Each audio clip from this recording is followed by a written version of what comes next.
Okay, this lesson is about probability and frequency tables. So probability and frequency is interchangeable. Remember, frequency is the number of times something occurs, and probability is simply frequency divided by total. So their graphs look similar, and we can get the same sort of information from either. Sometimes it's better to have a probability graph or table, and sometimes it's better to have a frequency. With the probability, it just means that you've divided by the total at the start. With the frequency table, it means that you've divided by the total at the end. So the following are different ways to showing 400 results who attempted the same achievement standard. So here we have a frequency table. So of 400, okay, 96 got not achieved, 188 got achieved, 92 got merit, and 24 got excellence. Now, as a graph of that, it looks like that. Okay, with achieved being the highest, and that's the pattern. Now, if I then look at the frequency table, I'm going to change it into a probability. So the key thing to remember to go from the frequency to probability, what you need to do is divide by 400. Why 400? Because there's 400 students.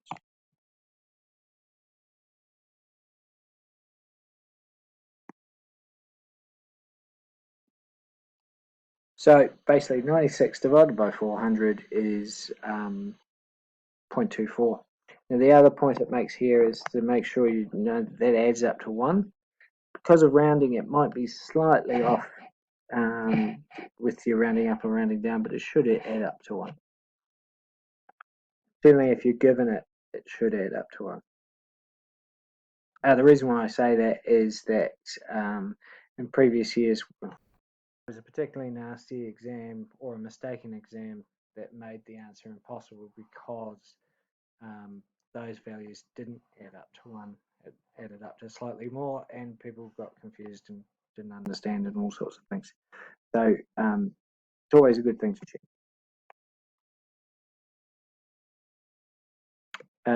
So now that we've got the probability table, the graph, and you can see the probability in this value here is different. However, the graph looks very similar, or the distribution and shape of the graph looks similar when you put them together.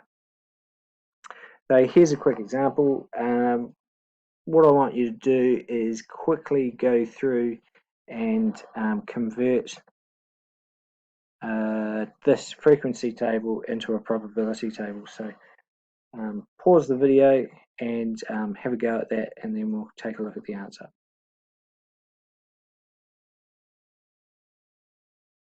So below is a frequency table of school football players. Convert to a probability table. So the frequency, what we had to do is we know it's out of 200, so we had to divide by 200. So not particularly difficult. The other thing is double check that when they add up they equal 1, and they do. So the next step is to produce your frequency table, your frequency graph. I have frequency going up, and let's have a look. We got frequency 0, 10, 20, 30, 40, 50, 60. So we got 9, 10,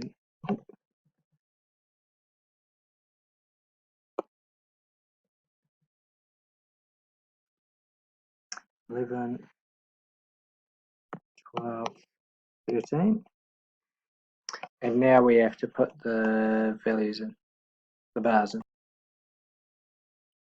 So that brings us now that our graph's finished, brings us to our question.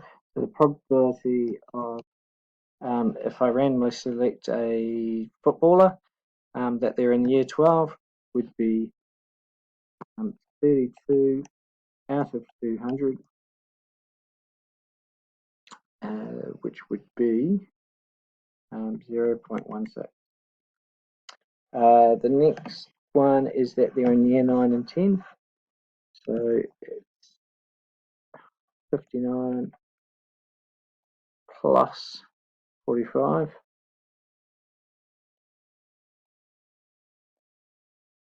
over 200,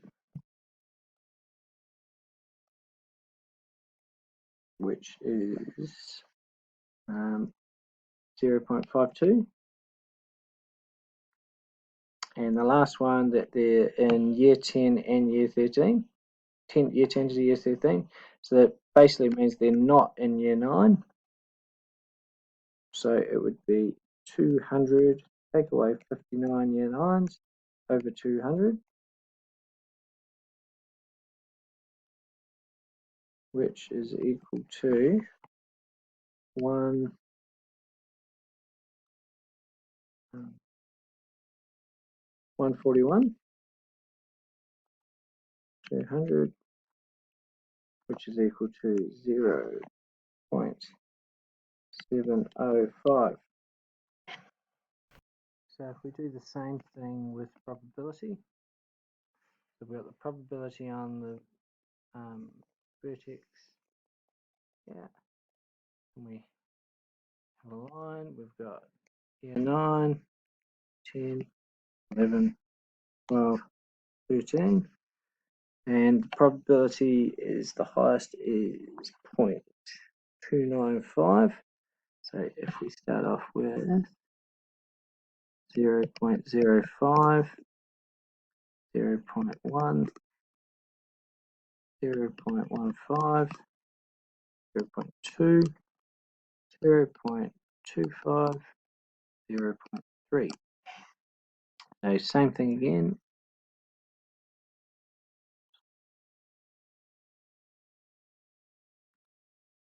Then 225 is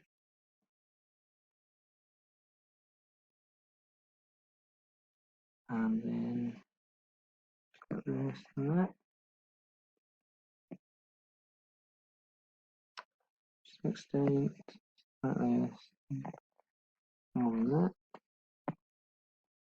And then the last one, there we go. So roughly the same shape as before. Again, some probability questions. If I randomly chose a year 11 student, much easier doing probability because it's just reading straight off the graph. So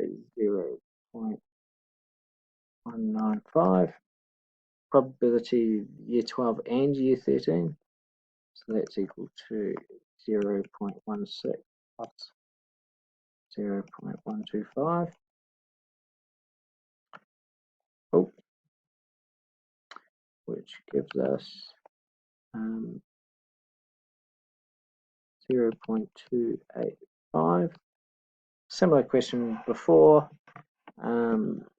We need to know year 11, 9, 10, 11.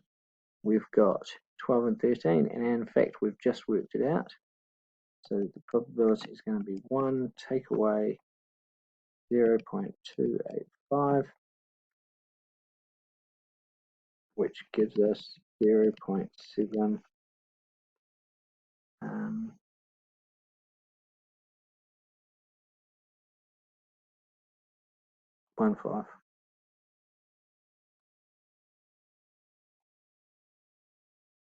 And there's our answers. So go back to the lesson. There's some questions out of the workbook for you to complete.